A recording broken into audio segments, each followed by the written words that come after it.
मेरे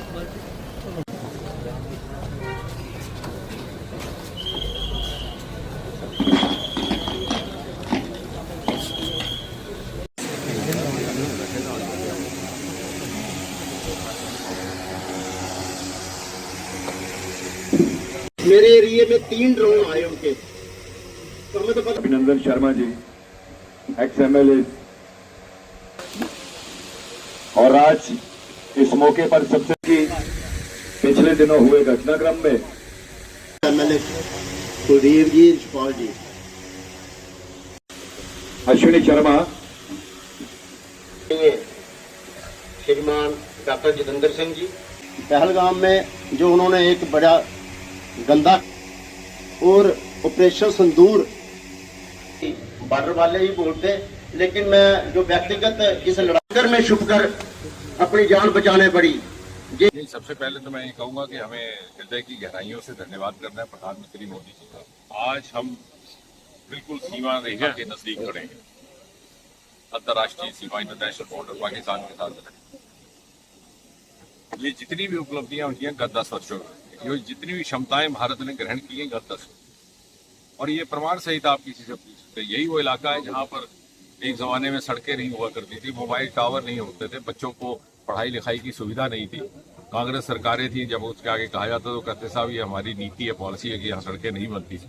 मोदी जी के आने के बाद 0 लाइन तक ऐसी सड़कें बनी है। हमारे यहाँ के भाई स्वयं कहते हैं कि हाईवे से भी बेहतर मोबाइल टावर यहाँ लगा दिए गए ताकि लेवल प्लेइंग फील्ड रहे, और ये सारी सुविधाएं जो यहाँ उपलब्ध कराएंगी अब काम में आती दिख रही। इसके साथ ये पहला इलाका है, पहला जिला शायद कठुआ पूरे हिंदुस्तान में जहाँ एक नया प्रयोग किया गया था बॉर्डर बंकर्स का, आधुनिक तरह के बंकर, लगभग 1 रूम अपार्टमेंट जिसे आप कह सकते हैं, हर तरह की एम्यूनिटी जहाँ पर उपलब्ध है। 2000 बंकर लगभग बनाए गए थे, और उन्होंने इतनी अच्छी सुविधा उपलब्ध करवाई कि वहां पर जो ला करके परिवार रहने लगे 4-5 दिन, जब उनको ये विकल्प भी दिया गया कि उनके लिए कोई और भी स्थान निर्धारित किया जा सकता है अगर वो वहां से शिफ्ट करना चाहें, तो उन्होंने स्वयं कहा कि नहीं साहब, हम इन बंकर में ज्यादा सुविधा से रह रहे हैं और ज्यादा सुरक्षित रह रहे हैं, यानी वो उसकी प्रमाणिकता। और आज जो महंगाई है उसके चलते अभी तुरंत ये निर्णय लिया गया कि हम 600 बंकर और इसी प्रकार के और बनाएंगे। कठुआ से ये बंकर का सिलसिला शुरू हुआ था। कठुआ एक ऐसा जिला है जहाँ इतनी संख्या में, आगे चल के और बनाएंगे। शुरू में कम्युनिटी बंकर थे, हम कम्युनिटी बंकर्स के को छोड़ करके फैमिली बंकर बनाएंगे, क्योंकि हर परिवार एक इकाई की तरह आज अपना जीवन गुजारना चाह रहा है।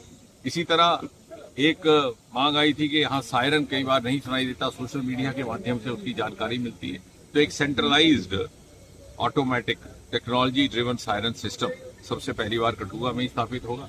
कंट्रोल रूम कठुआ हेडक्वार्टर में होगा, वहीं से बटन दबा करके बिना किसी मैनुअल एफर्ट के ऑटोमेटिक हर सीमावर्ती इलाके में, हर गांव में सायरन ऑटोमेटिक बजने लगेगा। और इसके अतिरिक्त 10 वर्षों में जो भी आपने यहाँ पर देखी है, यहाँ पर सारा ड्रोन वॉरफेयर इसी इलाके में हुआ, जो ये अनमैन्ड एयर स्पेस सिस्टम जिसे लोग बाग S-400 भी कह रहे हैं, ये सारा मोदी जी के आने के बाद हुआ। ये टेक्नोलॉजी मोदी जी के आने के बाद, ये सारा इक्विपमेंट निर्माणित हुआ मोदी जी के आने के बाद, और 2014 से पहले का जिन्होंने दृश्य देखा है वो इसकी तुलना कर सकते हैं। और यही कारण था कि इस बार यहाँ पर लोगों का मनोबल बहुत ऊंचे स्तर का था, क्योंकि लगता था, क्योंकि जब 71 का जंग हुआ, जब 65 का जंग हुआ, तो घरों में लोगों ने बिना कहे हुए स्वयं ट्रेंच बनाए थे, बंकर, वो उतर जाते थे वहां जाकर। इस बार लोग इतने निश्चिंत थे कि ये सारी टेक्नोलॉजी ड्रिवन वॉरफेयर है, हमारे तक पहुंचने से पहले ही आसमान में ही उसको ध्वस्त कर दिया जाएगा।